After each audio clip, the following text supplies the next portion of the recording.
Comenzamos con Cresut. Vamos rápidamente a resumir lo que es la empresa. A ver si la tengo acá. ¿No? Ahí está. Bueno, Cresut tiene agroplantaciones en Argentina, también tiene una parte en Brasil a través de Brasil Agro y tiene el real estate, que ya lo vemos en IRSA. Además, la parte tecnológica tiene el marketplace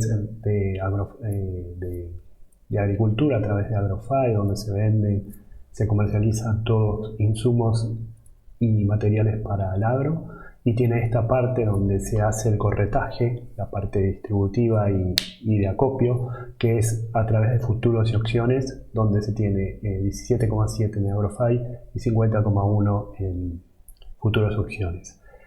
Bueno, lo que es servicio de agricultura a través de futuros de opciones también da las cosas que ahora vamos a ver, el uso de la tecnología para hacer más efectivo la siembra y la sustentabilidad. Bueno, la venta de campos, la actividad de agricultura, sea por granos, por caña de azúcar y hacienda. Y bueno, y el compromiso para la sustentabilidad. Hoy hay 867.000 hectáreas a lo largo de Argentina, Paraguay y Brasil, además de Bolivia.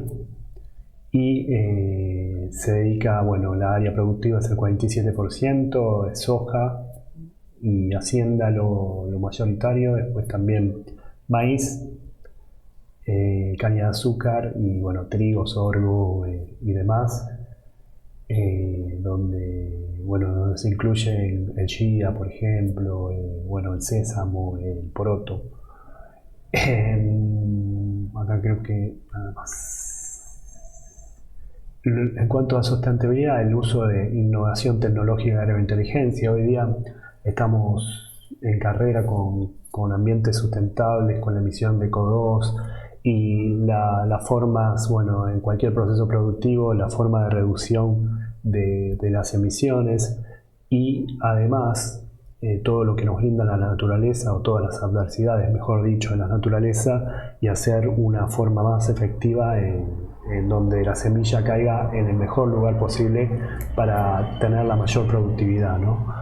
Usan insumos de forma eficiente para el riesgo ambiental, vuelo de aeronaves no tripuladas con sensores remotos para monitorear cómo andan los cultivos y obtener índice de vegetación para un mejor diagnóstico agronómico.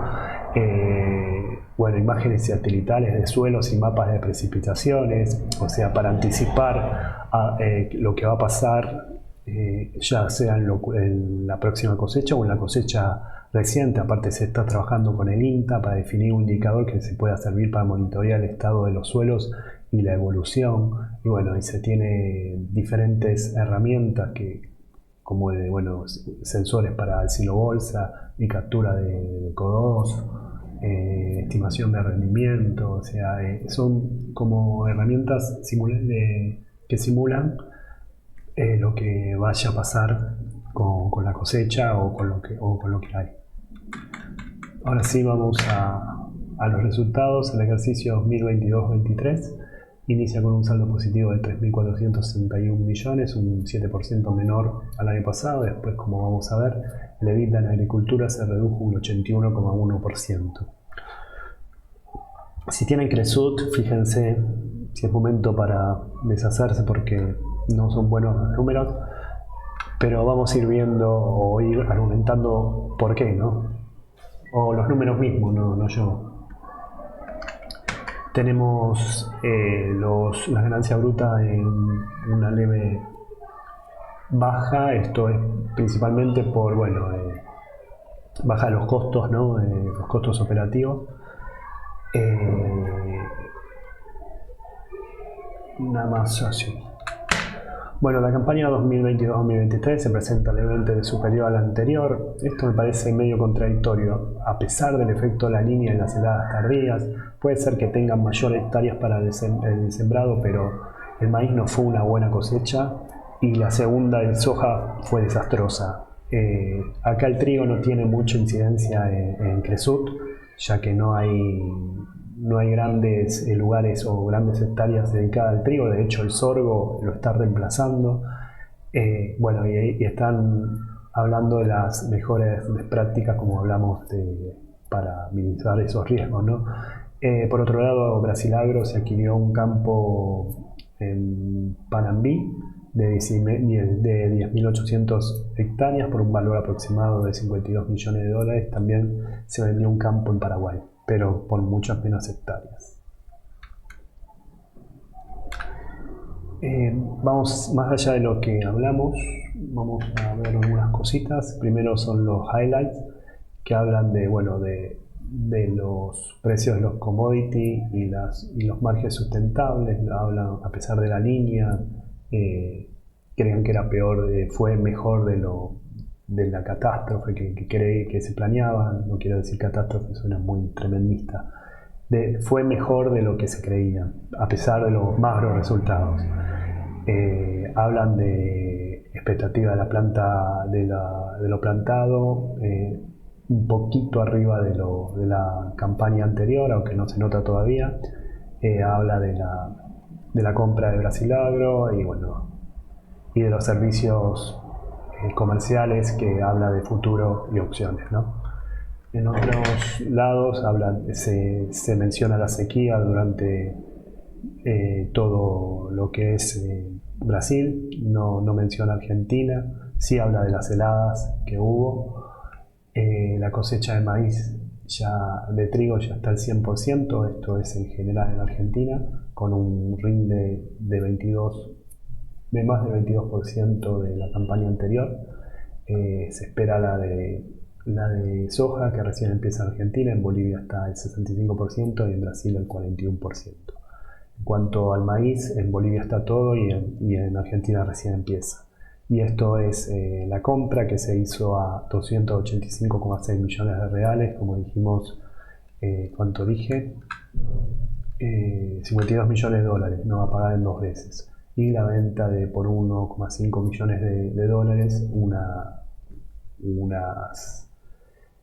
¿cómo se dice? 863 hectáreas en Paraguay.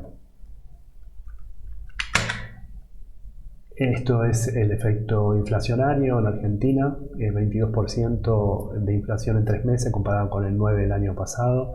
El dólar aumentó menor rango que la inflación, 18%. El año pasado también fue el tercio de la inflación. Más lento en la marcha del dólar común, el dólar oficial, que la inflación. El MEP pasa algo parecido.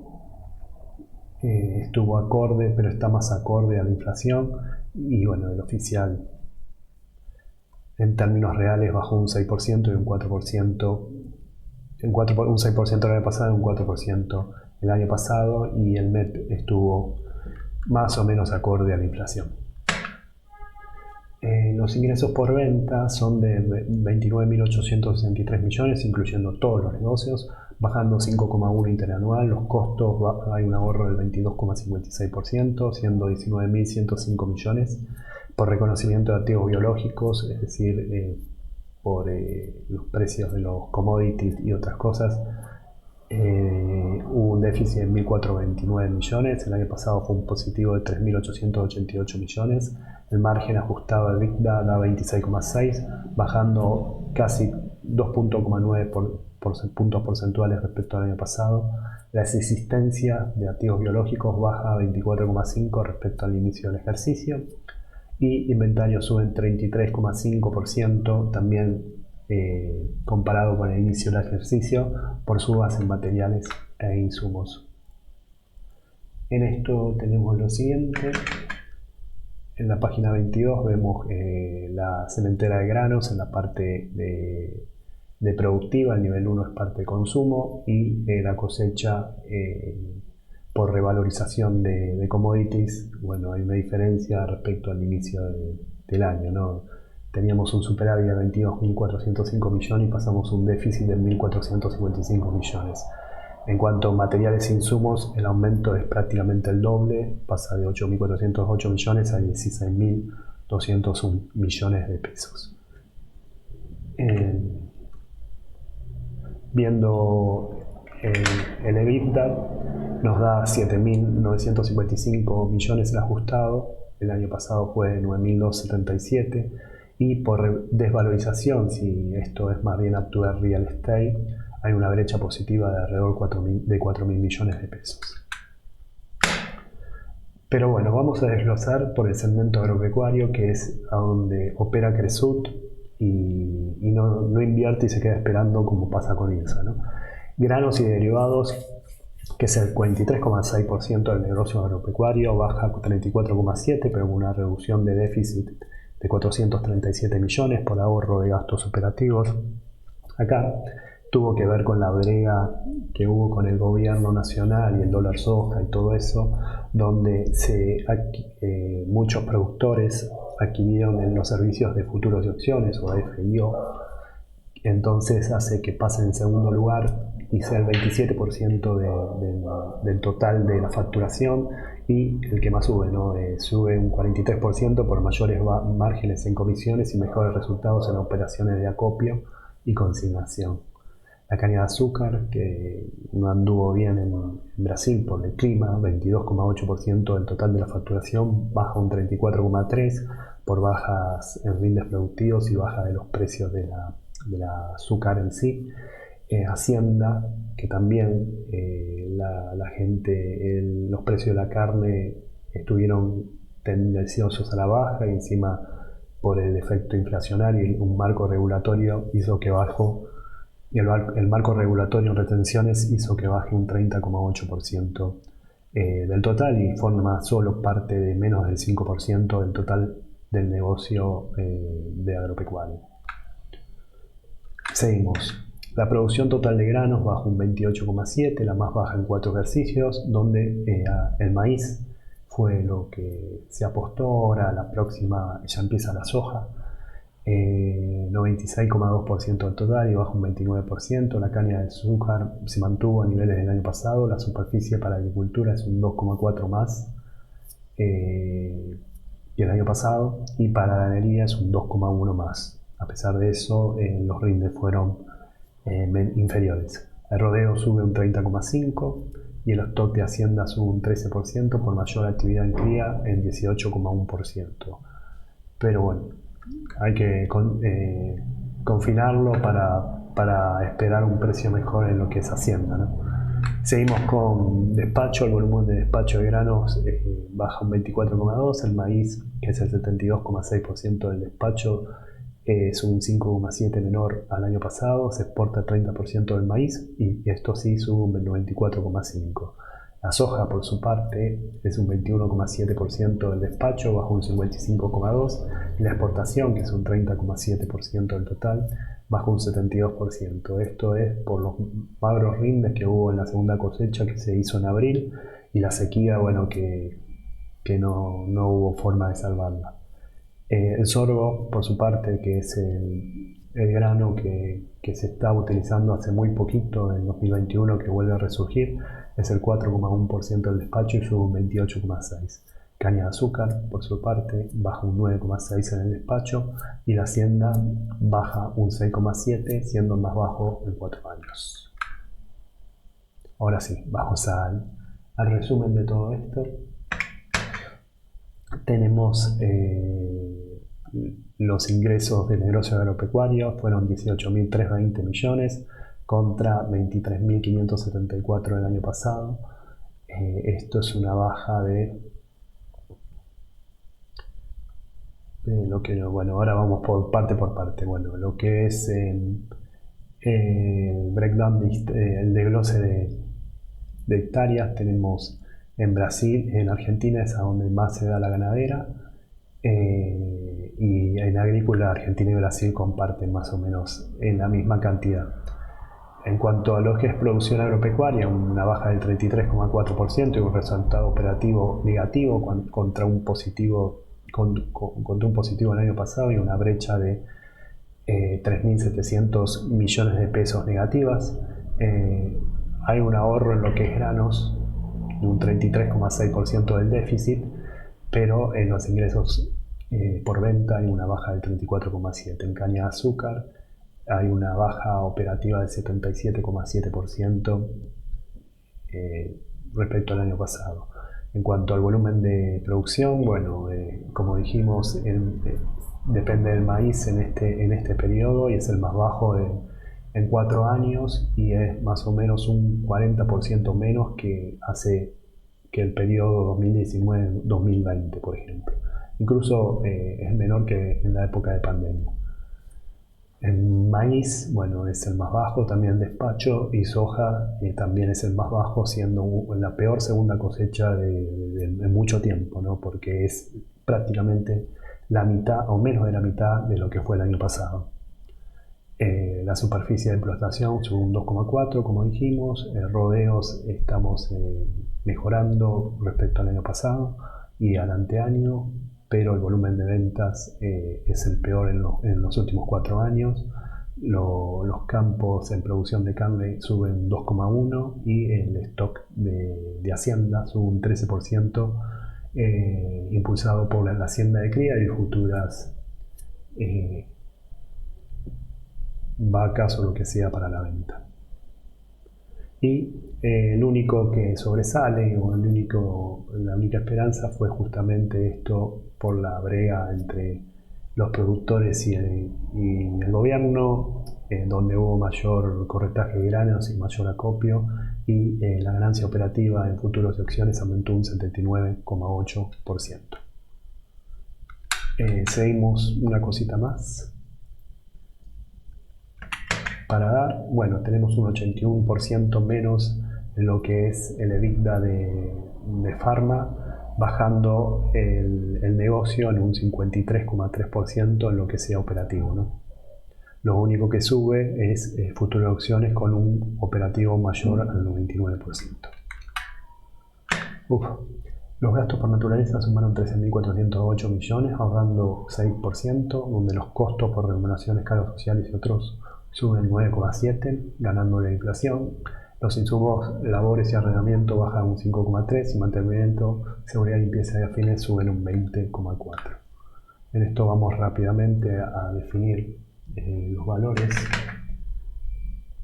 En lo que es los gastos, pasamos de remuneraciones de 3.474 millones a 3.810 millones. Los honorarios por servicio bajan unos 140 millones y los mantenimientos suben unos 270 millones.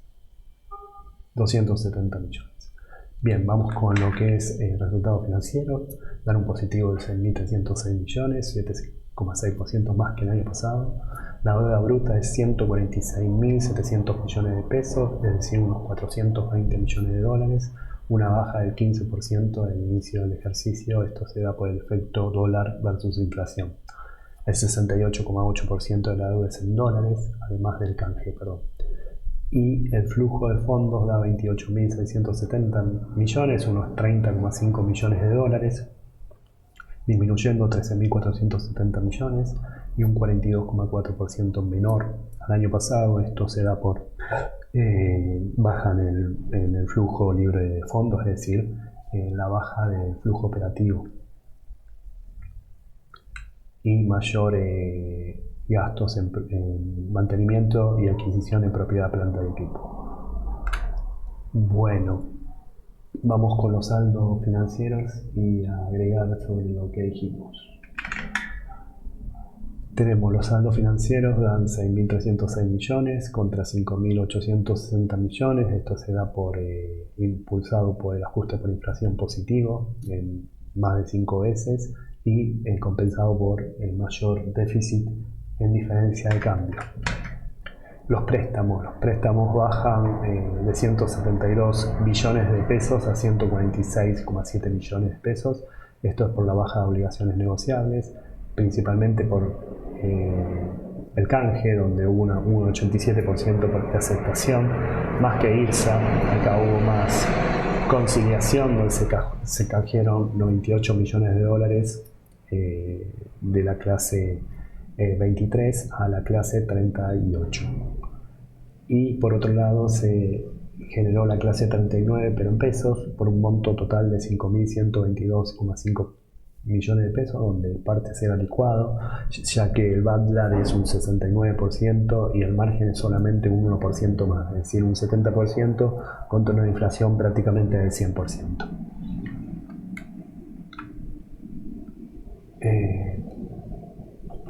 Flujo de fondos, perdón.